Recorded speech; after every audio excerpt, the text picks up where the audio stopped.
Present Hyderabad వెళ్తున్నాం. అక్కడ నుంచి ట్రైన్కి వెళ్ళాలి. మా జర్నీ ఎలా అవుతుందో చూద్దాం. హాయ్ చెప్పు సార్. Happy journey.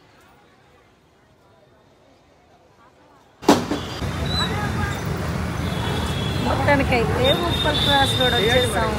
మా హస్బెండ్ క్యాబ్ బుక్ చేస్తున్నాడు. ఇంక ఇప్పుడు కాచిగూడ రైల్వే స్టేషన్కి వెళ్ళిపోవాలి. We are reaching in Kachiguda railway station after long time meet friends. బాగున్నారా అందరూ? We are reaching in Kachiguda railway station.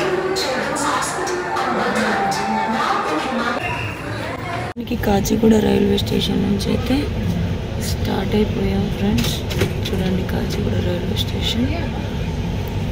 చూడాలి ఏ టైం వరకు రీచ్ అవుతామో. యాక్చువల్గా మేము ఇప్పుడు 9 అవుతుంది. 9కి కాచిగూడ నుంచి బయలుదేరాము. ఇప్పుడే జస్ట్ ఒక ట్రైన్ మూవ్ అయింది. చూస్తున్నారు కదా కాచిగూడ రైల్వే స్టేషన్. చూద్దాం. రేపైతే ఈవినింగ్ 4 అని చెప్తున్నారు. ఏ టైం అవుతుందో చూడాలి. మేమైతే హలయంక ఎక్స్ప్రెస్కి వెళ్తున్నాము. ఇది బాగానే ఉంది. ట్రైన్ అంతా కూడా నీట్గా ఉంది. మొత్తానికైతే మేమైతే ఎప్పటి నుంచో అనుకుంటున్నాము మా హస్బెండ్ నేను ఒక ట్రిప్కి వెళ్ళాలి అని. ఇప్పటికీ మా పెళ్ళైన ఎన్ని ఇయర్స్కి అసలు అది అంతా సెట్ అయింది. చూడాలి మా టూర్ అంతా ఎట్లా కంప్లీట్ అవుతుందో. బాగా జరగాలని అయితే బ్లెస్ చేయండి. So thank you friend. First time కనుక నా ఛానల్ చూస్తున్నట్టయితే please do subscribe and like share comment అండి. Welcome back to my channel. ట్రైన్లో కొత్తగా పరిచయమైన ఫ్రెండ్స్ అన్నయ్య. హాయ్ చెప్పండి అన్నయ్య ఒకసారి. హాయ్ చెప్పండి. ట్రైన్లో టైంపాస్ గేమ్ అయితే ఆడుతున్నాం. చూద్దాం ఎవరు గెలుస్తారో చూపిస్తాను మీకు కూడా. ఆడి బోర్ కొట్టేసిందంట మా హస్బెండ్ వాళ్ళకి. ఇంకా వాళ్ళందరూ కలిసి అది రమ్మి ఆడుకుంటున్నారు.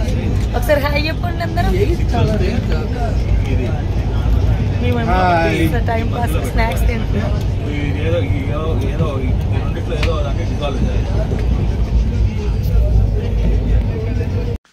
మొత్తానికైతే టైంపాస్ గేమ్స్ అట్లా ఆడుతూ మా జర్నీ అయితే జాయిన్ చేసాము. మొత్తానికైతే కెనెల్స్ వచ్చినాయి. మొత్తం ఒక 10 దాకా వచ్చినాయి. మేమైతే మొత్తం కౌంట్ చేసినాము. వచ్చినప్పుడల్లా అందరు కూడా చాలా అసలు బ్యాచిలర్స్ వచ్చారు చాలా మంది. అసలు ట్రైన్ మొత్తం మీద ఒక 3 మా కంపార్ట్మెంట్లో మాత్రం ఒక 3 మెంబర్స్ ఏమో ఉన్నాం అంతే. నేను ఇప్పుడు ఇందాక చూపించాను కదా తను ఆ సిస్టర్, ఇంకొకరు ఒక ఆవిడ ఉంది అంతే. మేమే 3 ఉన్నాం. మొత్తం అంతా జెంట్సే అసలు. కానీ ఫుల్ టైంపాస్ అయిపోయింది. వాళ్ళు కూడా బ్యాచిలర్స్ అబ్బాయిలు వాళ్ళు కూడా అందరు కూడా మాతో మంచిగా గేమ్స్ ఆడడము అట్లా. ఇంకా మొత్తం వర్షంలోనే అయ్యిందండి మా జర్నీ కూడా మొత్తం అంతా. ఎవ్వరు కానీ వెళ్ళడానికి అయితే ట్రైన్లో ప్రిపేర్ చేయండి. ఎందుకంటే మధ్యలో మంచి ఒక వాటర్ ఫాల్ ఉంది. ఆ వాటర్ ఫాల్ను మాత్రం మిస్ చేసుకోకూడదు. వెహికల్లో కానీ ఫ్లైట్లో కానీ వెళ్తే మాత్రము ఈ వాటర్ ఫాల్ను మాత్రం మిస్ అయిపోతారు మ్యాక్సిమము. అది చూపిస్తున్నాను కదా అదే వాటర్ ఫాల్స్, దూద్ సాగర్ వాటర్ ఫాల్స్. ఇవైతే మధ్యలో వస్తుంది మీకు. చాలా అంటే చాలా బాగుంది అసలు వాటర్ ఫాల్స్. కొంతమంది అయితే ఈ వాటర్ ఫాల్స్ చూడడం కోసం అయితే మనం అంటే మా బాలి స్టేషన్ నుంచి ఉబాలి స్టేషన్ నుంచి ఇంకా ముందుకు ఒక 14 కిలోమీటర్స్ ముందు వెళ్ళి ఆగి ట్రెక్కింగ్ చేసుకుంటూ వచ్చి మరి చూసారంట. వాళ్ళు కూడా అక్కడ మధ్యలో ట్రైన్ ఆగితే ఎక్కారు. వాళ్ళు చెప్పారు అసలు అసలు వాటర్ ఫాల్స్ కూడా ఎవరిని అలో చేయట్లేదంట. బట్ వాళ్ళు ఏదో డిపార్ట్మెంట్ అట్లా చూపించేసి వాళ్ళు వెళ్ళారంట. వాటర్ ఫాల్స్ మేము కూడా చూసాం. చాలా బాగా ఎంజాయ్ చేసాం. అసలు వెదర్ కూడా అసలు టూ మచ్ అంటే టూ మచ్ బాగుందండి. అసలు బాగా నచ్చింది. ట్రైన్ జర్నీలో మాత్రం మేము బాగా ఎంజాయ్ చేసాము. దూసాగర్ వాటర్ ఫాల్స్ మాత్రం అస్సలు మిస్ అవ్వద్దు. పోనీ వెళ్ళేటప్పుడు ఫ్లైట్లో వెళ్ళినా వచ్చేటప్పుడైనా ఏదో ఒక టైంలో మాత్రం ట్రైన్ కంపల్సరిగా ప్రిపేర్ చేయండి. ఎందుకంటే ఈ వాటర్ ఫాల్స్ అనేవి చూస్తూ వెళ్తాము. దీని మధ్యలో ఆగితే బాగుండు అని అనిపించింది.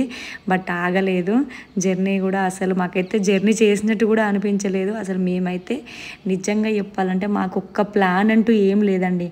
ఎక్కడికి వెళ్ళాలి, ఏం చూడాలి, అసలు ఏమేమి ఉంటాయి అక్కడ అట్లా ఏం తెలియదు. అట్లా ర్యాండమ్గా వెళ్ళిపోయినాము.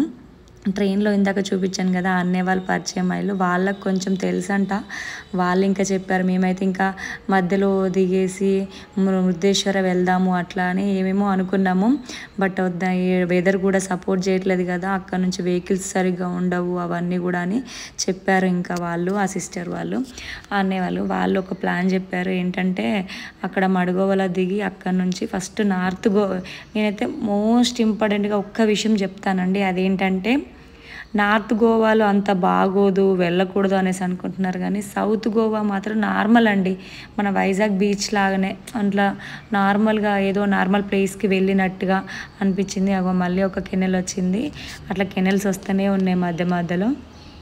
నేనైతే మోస్ట్గా ప్రిపేర్ చేసేది ఏంటంటే సౌత్ గోవాకి వెళ్ళండి, ఒక్కరోజు 2 రోజులు అట్లా స్టే చేయొచ్చు. అంత చూడాల్సిన ప్లేసెస్ అయితే నాకంత ఏమనిపించలేదు. నార్త్ గోవాలో మోస్ట్ బ్యూటిఫుల్ ప్లేసెస్ ఉన్నాయండి. నిజంగా ఎంజాయ్ చేసే ప్లేసెస్ అయినా చూడాల్సినవి అయినా అంతా అక్కడే. పబ్స్ కానీ ఇంకా బీచెస్ కానీ వ్యూ పాయింట్స్ కానీ అసలు చాలా అంటే చాలా బాగుంది. మా జర్నీ మొత్తం అంతా వర్షంలోనే అయిపోయిందండి. మా గోవా ప్లాన్ అంతా కూడా వర్షంలోనే అయింది.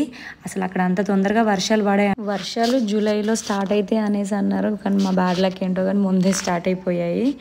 ఇంకా అట్లా మొత్తానికి అయితే చెప్పాం కదా. ఇంకా అన్నయ్య వాళ్ళు చెప్పారు ఇక్కడ దిగితే నార్త్ గోవాలో వీకెండ్ పార్టీస్ అవన్నీ చూసుకోవాలి. ఎందుకంటే మేము యాక్చువల్గా ఏమైంది, సాటర్డే 4 o'clock వరకు అయితే కరెక్ట్ టైంకే ట్రైన్ అయితే రీచ్ అయిపోయాం మేమైతే. ఇంకా మాకంటే ముందు తన సిస్టర్ వాళ్ళ ఫ్రెండ్స్ వెళ్ళారంట, వాళ్ళకైతే ట్రైన్ చాలా లేట్ అయిపోయిందంట. ఇంకా మాకైతే లేదు, మాకైతే కరెక్ట్ టైంకే మడగోవలో దిగేసాం. 4కి అట్లా దిగిపోయాం మేము. దిగేసి ఇంకా అక్కడి నుంచి మేమైతే మాకు తెలియదు కదా, క్యాబ్ ఏదైనా మాట్లాడుకొని వెళ్దాం అనేసి అయితే అనుకున్నాము. బట్ మా హస్బెండ్ ఏం చేశారు, అక్కడ స్టేట్ పోలీస్ వాళ్ళు ఉంటారు కదా, వాళ్ళని అయితే అడిగాడు. కన్సల్ట్ చేసి అడిగితే వాళ్ళు చెప్పారు అదంతా అవసరం లేదు, అక్కడ కొంచెం ఒక 1 kilometer అట్లా, కొంచెం 1 kilometer కూడా కాదు, కొంచెం ముందుకు వెళ్తే హైలో మీకు లోకల్ బస్సెస్ దొరుకుతాయి, ఆ లోకల్ బస్సులో వెళ్ళండి అని అయితే చెప్పారు. ఇంకా అట్లయితే మేము వెళ్ళాము. ముందుగానే చెప్తున్నాను, ఎవరైనా కానీ అసలు క్యాబ్స్ అవి మాత్రం బుక్ చేసుకోకండి, వేస్ట్ ఆఫ్ మనీ. నిజంగా కొంచెం దూరం ఉండని, ఒక 5-10 kilometer ఎంత ఉండని 3000 4000 అట్లా కాస్టెస్ అయితే ఫుల్గా చెప్పేస్తున్నారు. ఇంకా అట్లా మేము వద్దనుకొని ఇంకా మంచిగా లోకల్ బస్సులో అయితే మొత్తానికి అయితే ఇగో బస్ స్టాండ్కి అయితే వచ్చేసాం. మడుగో బస్ స్టాండ్కి వచ్చేసినాం. ఇక్కడ నుంచి నెక్స్ట్ పంజిమ్కి వెళ్ళాలి. పంజిమ్ నుంచి ఇంకా అక్కడ నుంచి అటు నార్త్ గోవాకి వెళ్ళొచ్చు. మేమైతే ఇక్కడ టికెట్స్ తీసుకోవడానికి ఇక్కడ ఇది ఒక్కటి మాత్రం నచ్చలేదండి నాకు. టికెట్స్కి అయితే మన సైడ్ అయితే బస్సులో ఎక్కి తీసేసుకుంటే అయిపోతుంది కదా, అక్కడ అలా లేదు. అక్కడ గోవాలో మొత్తం అంతా ఏంటో మరి తెలీదు. మొత్తం అయితే ఏ బస్కి వెళ్ళాలన్నా ఆ బస్సు వచ్చినప్పుడే టికెట్స్ ఇస్తున్నారు, లైన్ ఫామ్ చేయమంటున్నారు. అది ఎంత పొడగానే ఉండనివ్వండి, ముందు వెళ్తే మాత్రం ఎవరికి ఇవ్వట్లేదు. ఆ బస్సు వచ్చినప్పుడు ఆ బస్సుకి సంబంధించిన టికెట్స్ అన్నీ కూడా ఇస్తున్నారు. ఇంకా అట్లా మొత్తానికి అయితే తీసేసుకొని అయితే బస్సు ఎక్కేసాము.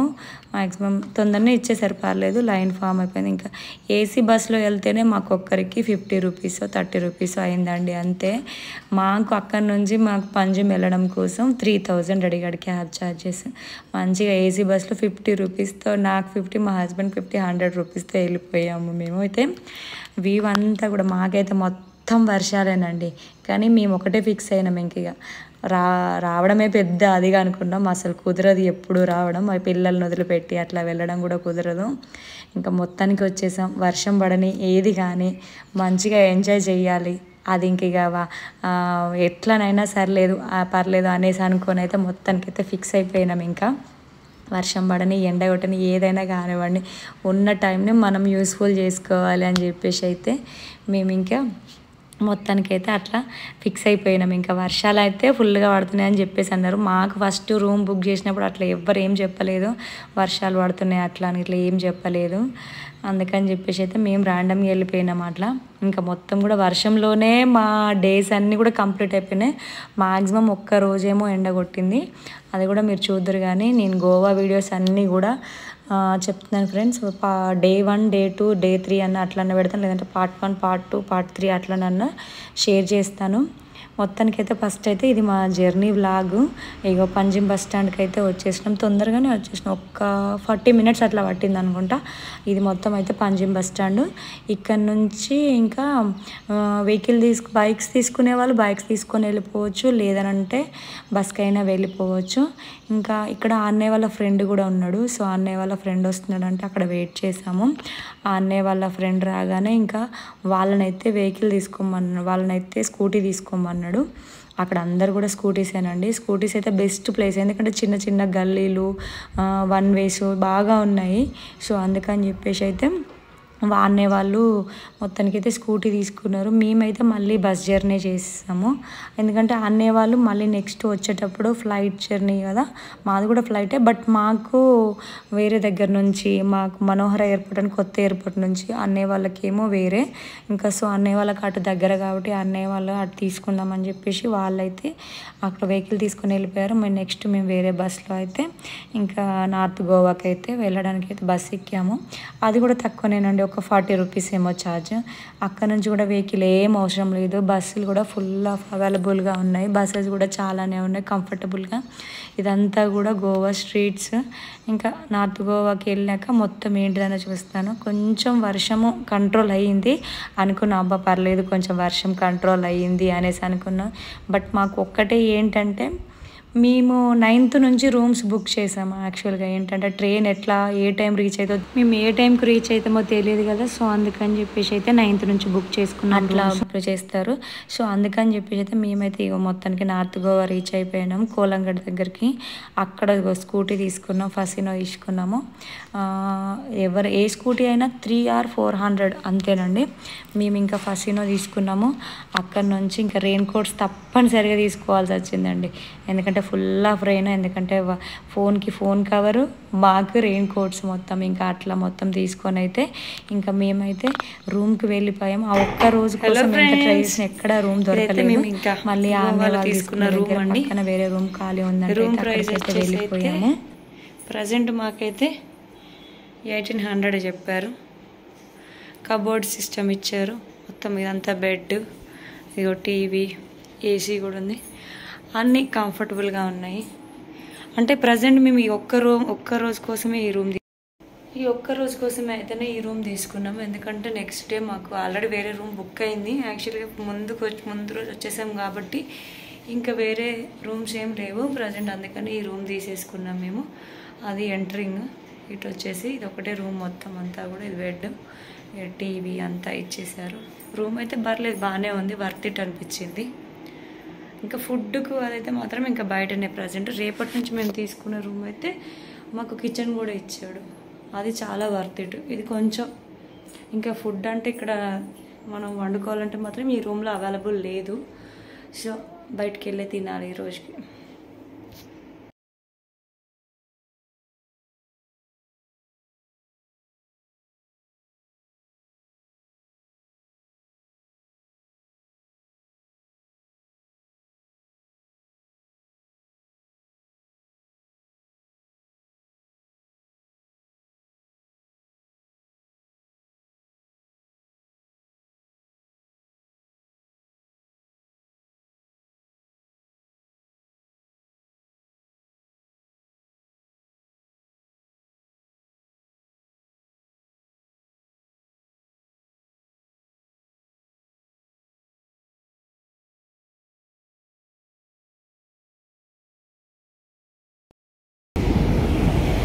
హలో ఫ్రెండ్స్, ఇప్పుడు మేము ప్రజెంట్ వచ్చేసి గోవాలోని బాగా బీచ్ చూసారా, ఎంత అలలు వస్తున్నాయో, ఎంత బాగుందో. అటంతా చూడండి నైట్ వ్యూస్, మొత్తం అంతా పబ్సే. టూ మచ్ ఎంజాయ్ చేస్తున్నారు. బ్యాచిలర్స్ మాత్రం ఫుల్గా ఎంజాయ్ చేయొచ్చు, ఫ్యామిలీస్ కూడా ఎంజాయ్ చేయొచ్చు. బట్ పిల్లల్ని మాత్రం తప్పకుండా అవాయిడ్ చేయండి, ఎందుకంటే బాగాలేదు ప్రజెంట్. టూ మచ్ వ్యూ, చాలా అంటే చాలా బాగుంది. యాక్చువల్గా నైట్ ఇప్పుడు 11 అయిపోయింది. ఎంత బాగుంది చూస్తున్నారు కదా వ్యూ అంతా కూడా. మొత్తం పబ్సే, సైడ్ మొత్తం బాగా బీచ్ సైడ్ మొత్తం పబ్సే ఉన్నాయి, ఫుల్ ఎంజాయ్ చేయొచ్చు. మేము ఇంకా అంతా ఫ్రెష్ అయిపోయి ఇంకా టైర్డ్ అయిపోయాం కదా, ఫుడ్ కూడా ఇంకా బయటనే తినేస్తాం. ఫుడ్ అయితే చాలా వేస్ట్ అండి, చెప్పాను కదా. మంచిగా వాడిని తీసుకొని వెళ్ళండి, అక్కడ బాగా గిన్నెలు కూడా ఇస్తున్నారు, అన్నీ ఇస్తున్నారు, ఫుడ్ కూడా బాగుంటుంది. అది మీకు నెక్స్ట్ వీడియోలో కూడా చూపిస్తాను మీకు. ఇంకా అట్లా ఆ రోజు ఈవినింగ్ అయితే అట్లా కొంచెం బాగా బీచ్కి అయితే వెళ్ళాము, టైం ఉంది కదా అని చెప్పేసి. అప్పటికే 12 ఇంకా అట్లా బీచ్ ఎంజాయ్ చేసినాము. ఎంజాయ్ చేసే వాళ్ళకైతే బెస్ట్ ప్లేస్ అని చెప్పొచ్చు. పెట్టారు అట్లా చిన్న చిన్న. ఎలా ఉంది నీ ఎక్స్పీరియన్స్? బీచ్ అంతా ఏమీ అనిపించట్లేదు, నార్మల్గా అట్లా కొంచెం సేపు ఎక్కువ లేము. ఎందుకంటే ఇక నెక్స్ట్ డే నుంచి మొత్తం అన్ని తిరిగేదే కదా, చూసేదే కదా అన్న థాట్లో ఇంకా నార్మల్గా అట్లా చూసేసి అయితే అట్లా నైట్ వ్యూస్ ఎంజాయ్ చేసేసి ఇంకా వెళ్ళిపోయాము. ఇంకైతే నాకైతే బాగా నచ్చింది ఆ నైట్ వ్యూవే, అసలు చాలా బాగుంది. ఎందుకంటే మాకు అప్పుడు వర్షం కూడా వాళ్ళలేదు, అదేంటో మా అదృష్టం బాగుంది. ఇంకా అప్పటి వరకు ఫుల్ రెయిన్. ఇంకా రూమ్లో నుంచి బయటకు వచ్చేసి అట్లా ఫుడ్ తినేసి ఇట్లా రాగానే కొంచెం తగ్గింది. ఇగో బాగా బీచ్కి ఆపోజిట్లోనే మొత్తం పబ్సేనండి. మొత్తం నార్త్ గోవాలో మొత్తం పబ్సే, ఫుల్గా ఎంజాయ్ చేయొచ్చు. అది కనిపిస్తుంది కదా, సాంగ్స్ అయితే ఫుల్ అన్ని హిందీ సాంగ్స్, అసలు చాలా బాగా అనిపించింది, వెళ్ళాలనిపించింది. బట్ ఇంకా అప్పుడు వద్దులే అని చెప్పేసి అయితే ఇంకా వెళ్ళలేదు. చాలా అంటే చాలా ఎంజాయ్ చేయొచ్చండి. బ్యాచిలర్ పార్టీస్కి, పెళ్ళైన ఫస్ట్ కపుల్స్కి, హనీమూన్కి మాత్రం Goa is the best place అని చెప్పొచ్చు. నేను మోస్ట్గా ప్రిఫర్ చేసేది ఏంటంటే నార్త్ గోవాకి మాత్రం తప్పనిసరిగా వెళ్ళండి, బాగోదని అస్సలు అనుకోకండి. చాలా అంటే చాలా ఎంజాయ్ చేయొచ్చు. ఎక్కువ టైం నార్త్ గోవాలోనే స్పెండ్ చేయండి. ఆఫ్టర్ ఏమన్నా వన్ డే అట్లా అనిపిస్తే మాత్రమే సౌత్ గోవాకి వెళ్ళండి. సౌత్ గోవాలో నార్మల్గా అంత ఏం అనిపించలేదు. మేము వెళ్ళాము, ఒక రోజులో కవర్ చేయొచ్చని వెళ్ళాం, కానీ అసలు ఏమంతా అనిపించలేదండి. జర్నీలోనే టైం అంతా వేస్ట్ అయిపోయింది. ఎందుకంటే బీచెస్ కూడా చాలా లాంగ్గా ఉన్నాయి, బీచెస్ కూడా అంతేం అనిపించలేదు నాకు. కానీ మేము మాత్రం చాలా ఎంజాయ్ చేసాం నార్త్ గోవాలోనే. ఇలా మా జర్నీ అయితే అయ్యిందండి.